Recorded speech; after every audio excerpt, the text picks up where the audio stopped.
L'habitation des bassins que nous présentons ici se constitue en 1770, c'est-à-dire l'année où l'union entre Henri Panon des Bassins et Ombline Goneau-Montbrun se fait.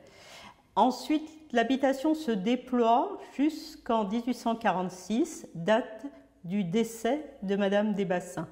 Donc ce sont 80 années de croissance, d'éclatement provisoire et de remodelage final autour de 3 ensembles géographiques d'environ 450 hectares de terre à Saint-Gilles-les-Hauts, au Bernica et à Saint-Paulville et autour de l'étang. Le tout faisant donc 450 hectares, auxquels s'ajoutent 190 hectares de bois et 1000 hectares de savane.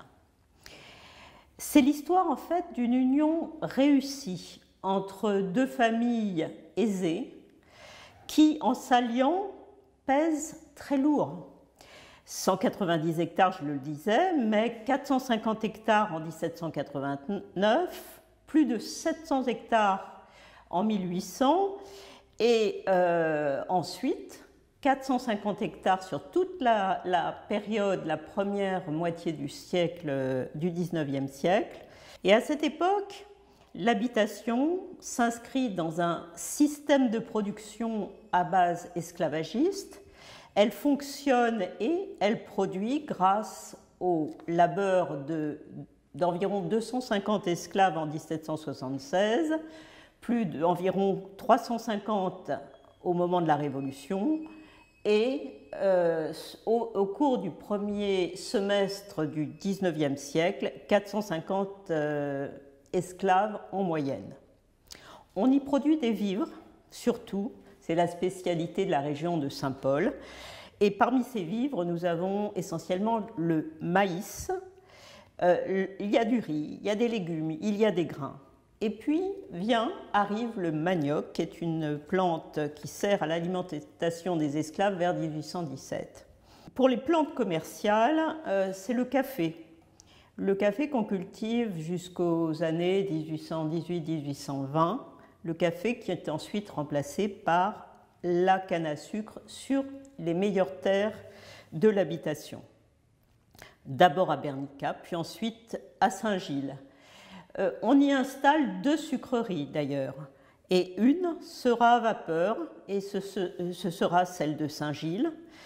Des innovations y trouveront place, mises en œuvre par les ingénieurs Gimard et Wetzel, et cette sucrerie innovante deviendra même une habitation modèle pour les propriétaires terriens tout autour.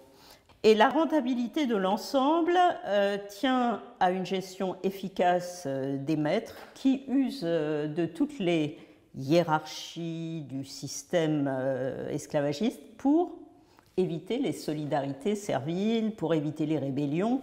Donc on utilise les divisions ethniques entre castes, comme on les appelle alors, au sein des bandes de noirs de pioche. On utilise aussi la ligne de commandement au sein de laquelle on favorise les esclaves créoles, c'est-à-dire nés dans l'île.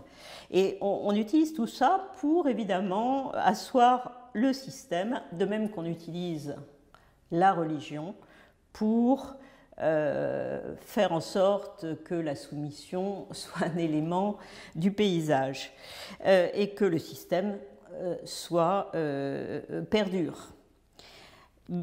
Donc, cette base initiale du prestige des bassins, cette habitation, les produits également de l'habitation sont à la base de la fortune de ce clan, mais ne sont pas les seuls constituants de cette fortune. On sait qu'Henri Paulin, dans la période 1790 jusqu'en 1800, puis ensuite ses fils, ont mené des activités commerciales et financières très lucratives.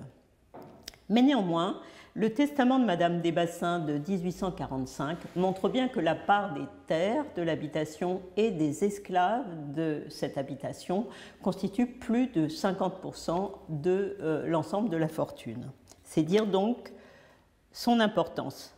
Dans cette habitation, c'est Madame Desbassins qui accueille, reçoit de nombreux hôtes de marque et elle devient, cette habitation, un lieu d'influence majeur.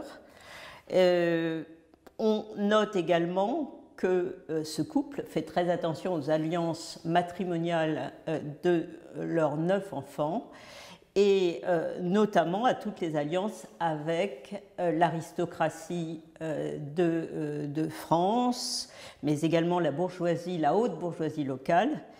Et ces alliances permettent à ce couple non seulement de vivre comme il le faisait bourgeoisement, mais de vivre maintenant de manière presque aristocratique. Et tous ces éléments de réseau, ces éléments de richesse, d'influence, assurent au clan aussi un pouvoir politique. Et dans les années 1815-1830, c'est véritablement le fait du pouvoir de ce clan qui symbolise la partie ultra-conservatrice des monarchistes. On veut, par tous les moyens, que le système perdure. Moi, j'en veux pour preuve l'indicateur de l'affranchissement. On note une évolution symptomatique, disons, de la droitisation du clan. Au moment de la Révolution, Henri Paulin affranchit 2 à 3 esclaves. Son beau-père, Gonomont-Brun, avant sa mort, affranchit 12 esclaves. Madame Desbassins elle-même met sur son premier testament de 1807 l'affranchissement de 12 esclaves. Et, surprise, dans son testament final de 1845, tout ça a disparu. Et finalement, ces esclaves qu'elle disait aimer tant, ils se retrouvent à recevoir de leur sainte maîtresse le droit d'entrer dans la chapelle Pointue. C'est étonnant, mais c'est l'histoire de cette habitation et de ses maîtres et ceux qu'on oublie, ceux qui restent dans le silence, en tout cas des archives.